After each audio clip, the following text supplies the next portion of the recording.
Всем привет! Вы на канале Манга24, меня зовут Лилия, и сегодня я расскажу вам самые интересные новости мира манги в России за вторую половину февраля.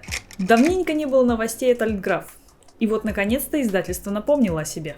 19 февраля они сообщили, что типография наконец-то отпечатала 3 и 4 том манги «Старина», и книги уже едут к ним на склад. Также издательство сообщает, что в полную силу работает над новыми книгами и постарается выложить новости на эту тему в течение пары недель. Издательство МИФ 16 февраля отправили в печать 4 том манхвы «Магия вернувшегося должна быть особенной». Книга уже доступна для предзаказа. А вы знали, что «Магия вернувшегося должна быть особенной» изначально был южнокорейским веб-романом, написанный Усонан. Впоследствии он был проиллюстрирован художником, то есть веб-роман превратился в вебтун.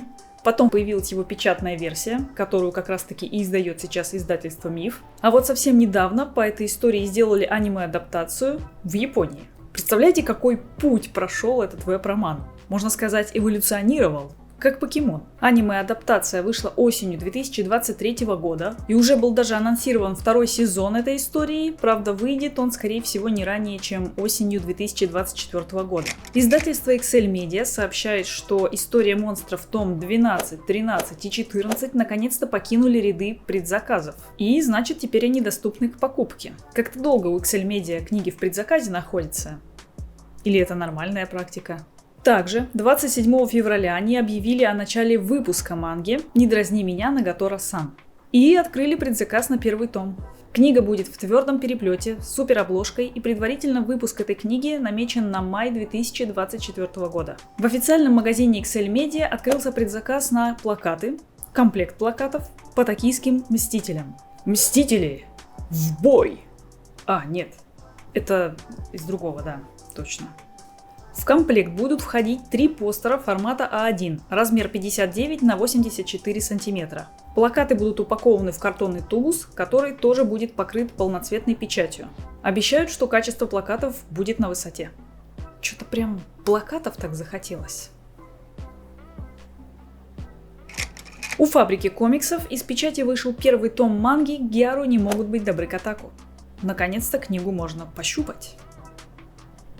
17 февраля издательство сообщило, что готовит в печать первый том манги «Ицуэ-сан». Манга небольшая, состоит всего лишь из 2 томов. Фабрика комиксов часто издает небольшие истории. И в этой манге хорошо все. И история, и рисунок, что вообще большая редкость для современности. Или нет?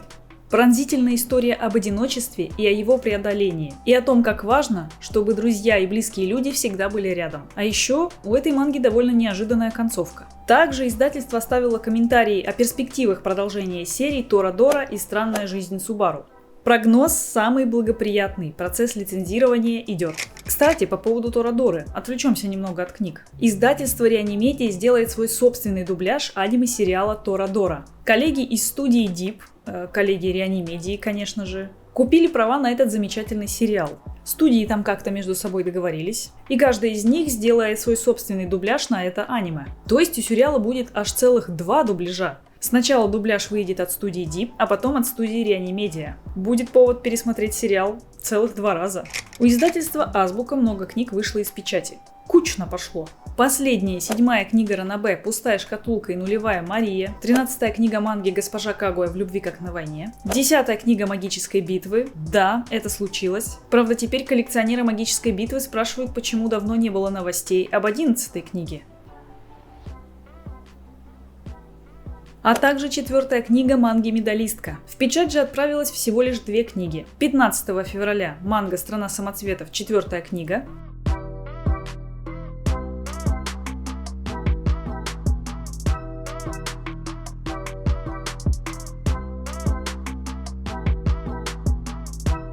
20 февраля 14-я книга манги «Наруто».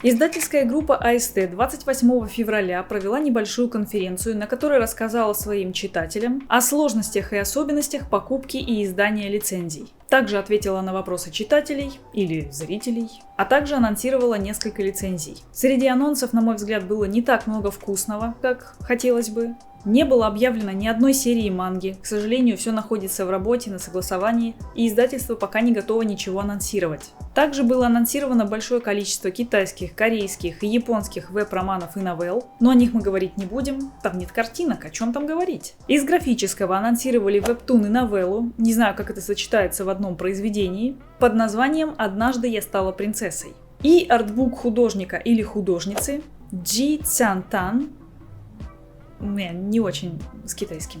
Красота на кончиках пальцев. Это название артбука. На этом по анонсам все. Перейдем к вопросам читателей. Когда будет второй том поднятия уровня в одиночку? И как часто планируется выпускать книги из этой серии? На данный момент второй том находится на утверждении у правообладателя. Книги этой серии планируется выпускать раз в 2-3 месяца. По крайней мере, издательство будет очень стараться придерживаться такого темпа. Когда будет 9-й том манги «Гангста»? К сожалению, пока неизвестно. Проблема заключается в том, что 9-й том манги «Гангста» пока что не существует в печатном виде нигде, а издательство покупает именно печатную версию этого издания. В общем, по 9-му тому этой манги пока ведут переговоры. Будет ли продолжение «Радианта»? Не в ближайшее время. Серия пока стоит на паузе из-за низкого интереса к ней. Издательство надеется, что интерес к этой серии подрастет и можно будет продолжить выпуск. Будет ли выпущен артбук по Скидемидзу? О нем ранее когда-то упоминалось. По этому артбуку в данный момент ведутся работы, уже успешно прошли цветопробу, так что с уверенностью можно сказать, что артбук выйдет. Планируется ли еще манга в фикс-прайсе? Это зависит не от издательства, а от самого фикс-прайса. Если от него будут заказы на мангу и правообладатель все согласует, то да. Будет ли манга-адаптация Ятагарасу? По этому вопросу ведутся переговоры, издательство надеется, что все сложится, переговоры пройдут успешно и манга-адаптация будет издана. Не хотели бы вы приобрести права на манхуа «Благословение небожителей»? А не хотели, но не успели. Так что ждите, но от какого-то другого издательства. На этом наш новостной выпуск подошел к концу. Делитесь в комментариях, какая новость вам понравилась больше всего, или может быть какая-то новость вас разочаровала. А мы увидимся с вами в следующий раз. Маттане!